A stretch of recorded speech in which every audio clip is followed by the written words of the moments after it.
Hindi आशुलिपि dictation संकलन 168 से 169, speed 100 शब्द प्रति मिनट। स्टार्ट। श्रीमान कौमा, आप केवल विरोधी दल के सदस्य नहीं है कौमा, आप जनता के प्रतिनिधि भी हैं और आपको जनता के प्रतिनिधि होने के नाते समस्या के समाधान के लिए सही सही सुझाव पेश करना चाहिए। स्टॉप। इस समस्या को हल करने की जिम्मेदारी आपकी भी उतनी ही है जितनी कि शासकीय पक्ष की होती है। स्टॉप।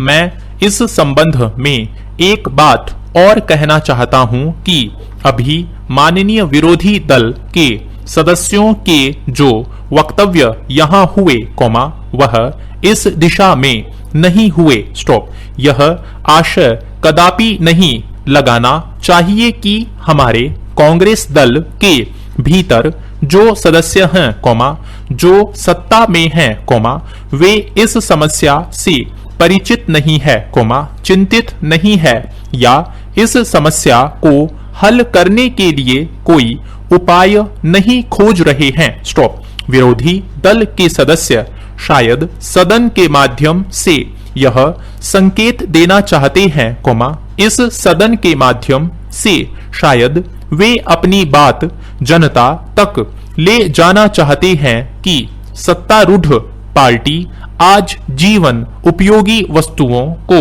उपलब्ध कराने की दिशा में कोई प्रयास नहीं कर रही है। स्टॉप। जहां तक मैं समझता हूं कि उनको यही सबसे बड़ा धोखा हो रहा है। स्टॉप। वे जानबूझकर जनता को मुगालतें में रखना चाहते हैं। स्टॉप। यहाँ महंगाई की बहुत बात होती है। स्टॉप। वे केवल प्रदेश के ऊपर उंगली उठा रहे हैं कौमा, उनको यह हकीकत नहीं भूलनी चाहिए कि इस प्रदेश के आसपास कौन से सूबे लगे हैं कौमा, उनकी तरफ देखिए। स्टॉप। मैं विरोधी दल के सदस्यों से प्रार्थना करूंगा कि यहां आकर भला बुरा कहने के बजाय कौमा, जनता का मनोबल गिराने के बजाय कौमा, जैसे सुझाव दिया गया उन पर उनको गौर किया जाना चाहिए। स्टॉप। मैं उनसे कहूंगा कि वे महाराष्ट्र की तरफ देखें। मैं महाराष्ट्र सरकार को जनता की नजर में कम करना नहीं चाहता। स्टॉप। लेकिन मैं निश्चित रूप से कह सकता हूं कि वहां उन चीजों के भाव आप देखें कौमा, जिसके बारे में आप यहां पर इल्जाम लगा रहे हैं। स्टॉप। वहां पर अनाज का भाव क्या है कौमा, चावल का भाव क्या है और उससे यहां की तुलना करें। स्टॉप। कौन कहता है यहां महंगाई नहीं कौमा, समस्या नहीं। स्टॉप। हम मानते हैं कि चुनौती बड़ी है, जितना शायद आप महसूस नहीं करते कौमा, क्योंकि आपका काम सिर्फ सभा में लांछन लगा देने का है कौमा, आरोप लगा देने का है कौमा, लेकिन उस जिम्मेदारी को पूरा करना हमारा काम है। स्टॉप। इसलिए इस बारे में हमें चिंता है। स्टॉप। मैं कहना चाहता हूं कि जब चीन ने हमारे देश पर हमला किया, उस समय राष्ट्र के ऊपर महान संकट आया कौमा, विपत्ति आई और सारे राष्ट्र ने स्वीकार किया था। स्टॉप। स्वयं जनसंघ के नेता ने कहा था, हमारा नेता एक है कौमा, झंडा एक है कौमा, देश एक है और हम सब मिलकर इससे निपटेंगे। स्टॉप। पाकिस्तान ने जब हमारे ऊपर हमला किया था तो वे राष्ट्रीय एकता की बात कर रहे थे। स्टॉप। अब क्या बात है प्रश्नवाचक। आज हम आर्थिक विपत्तियों से गुजर रहे हैं कौमा, चीजों के अभाव की परिस्थितियों से गुजर रहे हैं। यह विपत्ति उन विपत्तियों से कई गुना बढ़कर है। स्टॉप। इस समय नुक्ताचीनी करना कौमा, कमजोरी निकालना कौमा, पैर पकड़कर खींचना गलत होगा कौमा, चूंकि इस समय हमारा राष्ट्र संकट में है स्टॉप। इसलिए इस समय पर सही दृष्टिकोण से हमें विचार करना चाहिए। Stop para. अध्यक्ष महोदय, हमारे पास कोल बैड मिथाइल का बड़ा भंडार है और उसमें लगभग 26 खरब घन फीट कोल बेड मिथाइल, जिसके माध्यम से ऊर्जा का भी उत्पादन होता है, खाद की फैक्ट्रियां बनती हैं और भी कई तरह की इंडस्ट्रीज के काम आता है। स्टॉप। यदि कोई उद्योगपति खनिज की लीज के लिए आवेदन करता है तो उसमें कोई देरी न करते हुए अभिस्वीकृति के साथ प्रस्ताव भारत सरकार को भेजा जाता है। स्टॉप। इसी प्रकार हीरे से संबंधित खनिज लीज का प्रकरण भी दिल्ली जा चुका है। स्टॉप। प्राकृतिक गैस की यहां पर संभावना बताई जा रही है। स्टॉप।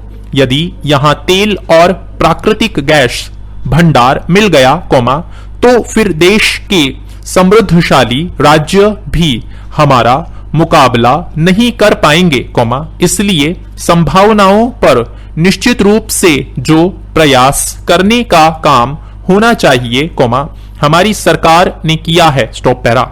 मेरा प्रदेश आने वाले समय में निश्चित रूप से खनिज के माध्यम से और ऊर्जा के माध्यम से देश का समृद्धशाली और नंबर 1 का राज्य होगा, हम में क्षमता भी है, हमारा अधिकार भी है, सिर्फ इस दिशा में काम न हो पाने के कारण हम पिछड़ रहे हैं, लेकिन ईमानदारी के साथ काम करने के कारण आगे निकल रहे हैं और देश इस बात को महसूस कर रहा है कि अब बीमारू राज्य नहीं है। स्टॉप। अब मध्य प्रदेश बहुत तेजी से उभरता हुआ राज्य है। आने वाले समय में यह देश का नेतृत्व करेगा। स्टॉप। मैं समझता हूं कि अनुदान की मांगों के लिए जो बजट का प्रावधान माननीय वित्त मंत्री जी ने किया है, स्टॉप। खनिज संपदा के अवैध उत्खनन की बात हो रही थी, खनिज कार्यालय किसी ने, किसी जिले में देखा नहीं होगा, पहली बार ऐसा हुआ है कि हर जिले में अब खनिज कार्यालय हेतु अलग भवन बनाया जा रहा है। स्टॉप। कार्यालय स्थापित करने के लिए 20 लाख रुपए प्रति भवन देने का काम हुआ है और खनिज अधिकारियों के पास वाहन की कमी रहती थी, वाहन ही नहीं होता था, अवैध उत्खनन देखने के लिए दूसरे की गाड़ी में बैठकर जाना पड़ता था। स्टॉप। अब खनिज अधिकारी को हर जिले में एक जीप देने का काम वित्त विभाग ने किया है। स्टॉप। पहले विभाग में अमले की कमी होती थी, अब अमले की पूर्ति करने का काम किया जा रहा है। स्टॉप। जब इस मामले को मुख्यमंत्री जी के सामने रखा गया कि आपके सम्मुख खनिज संपदा बिखरी पड़ी है, सारे प्रदेश में यह बहुमूल्य संपदा है और इसकी रखवाली करने के लिए गाड़ी नहीं होगी, संचालन के लिए कार्यालय नहीं होगा। स्टॉप। अधिकारी नहीं होंगे, हम किस तरीके से बिखरी हुई संपदा की रखवाली कर पाने में सफल होंगे। स्टॉप। अब सरकार ने वाहन, अमले, कार्यालय से संबंधित प्रस्ताव स्वीकार कर स्वीकृति दे दी गई है। स्टॉप। मैं इसके लिए वित्त मंत्री जी को धन्यवाद देता हूं और मैं उम्मीद करता हूं कि आगे जो भी आवश्यकता होगी, पूरा करने का प्रयास किया जाएगा। Stop para. मैं उम्मीद करता हूं कि इसी प्रकार विशाल हृदय के साथ आप अपना सहयोग देंगे, आज हमारा बड़ा लक्ष्य है, उस लक्ष्य को प्राप्त करने में हम सफल हो रहे हैं। स्टॉप। मैं सभी माननीय सदस्यों से निवेदन करता हूं कि अनुदान की मांगों को मंजूर करें, ताकि हम आगे बढ़ने में सफल हो सकें। स्टॉप। इस प्रकार कटौती प्रस्ताव अस्वीकृत हुआ, खनिज साधन विभाग के लिए 21 करोड़ 4,000 रुपए की राशि दी जाए, स्टॉप। मांगों का प्रस्ताव स्वीकृत हुआ, स्टॉप। बहुत बहुत थैंक यू। साथियों, इस चैनल को सब्सक्राइब करें और बेल आइकन को प्रेस करें ताकि लेटेस्ट वीडियो की जानकारी आपको मिलती रहे। गति बढ़ाने के लिए नियमित अभ्यास करें। इस चैनल पर 80, 100, 120, 140 और 160 शब्द प्रति मिनट की गति से डिक्टेशन उपलब्ध हैं, जिनका आप स्वयं भी लाभ लें और अपने मित्रों को भी शेयर करना न भूलें। डिक्टेशन अच्छा और बुरा लगा तो लाइक और डिसलाइक अवश्य करें। कोई सुझाव या प्रश्न हो तो कमेंट बॉक्स में लिखें।